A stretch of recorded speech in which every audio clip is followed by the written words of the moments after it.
ओ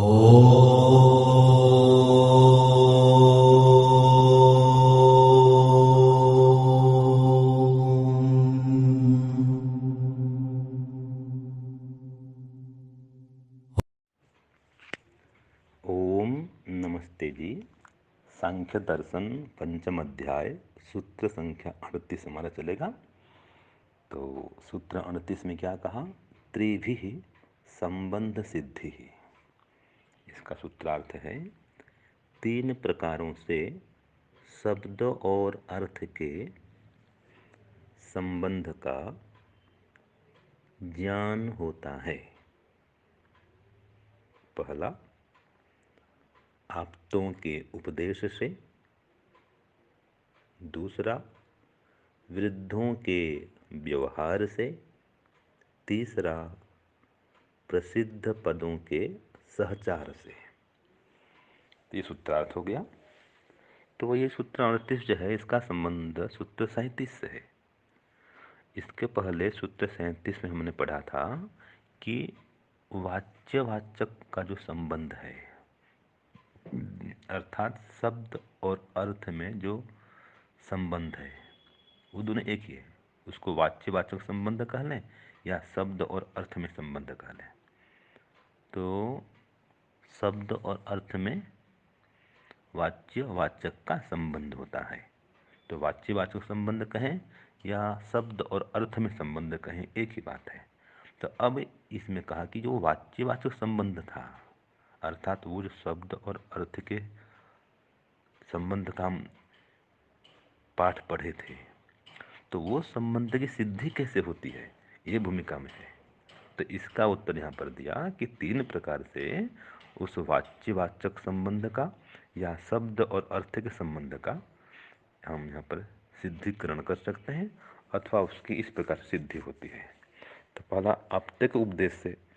इसका मतलब क्या है?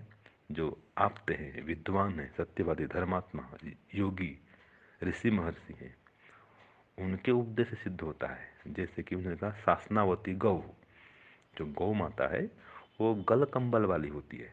उसके गले में एक चादर से लड़ती रहती है, उसको गल कंबल कहते हैं। तो शासनावती गौ, तो ये कहने से पता लग गया हमको कि ये जो गौ नामक प्राणी है ये और गल कंबल इसमें है, तो इसका नाम ही गाय है। तो ये उसका शब्द है गाय, और उसका ये अर्थ है कि गल कंबल वाली है, चार पैर वाली है, सींग वाली है, झब्बेदार पूंछ वाली है। तो उनको हम सुनते हैं, विद्वानों को या अप्त पुरुषों को सुन करके जब वो देखते हैं उस अर्थ को, उस प्राणी को, तो जान जाते हैं। हाँ, मुझे गुरुजी ने कहा था कि इस प्रकार से प्राणी, अब देखो समझो गाय है, तो कोई बच्चा है वो उसको देख करके प्राणी को जान जाता है ये गौ माता है, इसको गाय कहते हैं। ऐसे ही आगे का वृद्ध के व्यवहार से। तो जो एक वृद्ध व्यक्ति है घर का, कोई दादाजी हैं, कोई और बड़े व्यक्ति हैं, वे कहते हैं वत्स गाम आनाया दोहनाया, कि बेटा गाय को ले आओ दोहने के लिए। और समझ जाता है कि वहाँ जो बंधी है वो गाय है, तो वो व्यवहार करता है। वृद्ध व्यक्ति, जाओ गाय ले आओ, हम गाय दुहेंगे। तो सुन करके समझ लेता है हाँ वो गाय जो खड़ी वो गाय है, उसको लेकर के आना है। तो ये गाय है और इसका ये संबंध है। गाय का से ये समझो, हम जान जाएंगे कि वो दूध देने वाली जो प्राणी खड़ी है उसको गाय कहते हैं। तो उस प्राणी का ये अर्थ है, ये शब्द है, ये उसका नाम है, सब जान जाते हैं। तो ये संबंध है शब्द और अर्थ में। तो ये उस बच्चा भी उसको सुन करके जान लेता है, वृद्ध के व्यवहार को सुन करके जान लेता है। ऐसे ही प्रसिद्ध पद सहचारात, कि प्रसिद्ध पदों के सहचार से भी जान होता है। तो गुरु ने कहा, गुरु जी हैं गाय दूह रहे हैं, तो उदाहरण दिया गुरुर गाम दुग्धि, गुरु जी गाय दूह रहे हैं। तो किसी ने कहा देखो जी गुरु जी गाय दूह रहे हैं, तो वो इसमें प्रसिद्ध पद का सहचार है।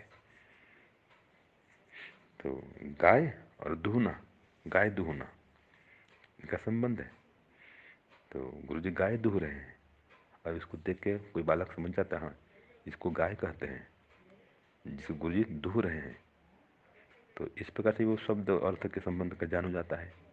तो इस प्रकार से प्रसिद्ध पदों के सहचार से, वृद्धों के व्यवहार से और आप्तों के उपदेश से शब्द और अर्थ के संबंध का ज्ञान होता है, अथवा वाच्य वाचक संबंध का ज्ञान होता है।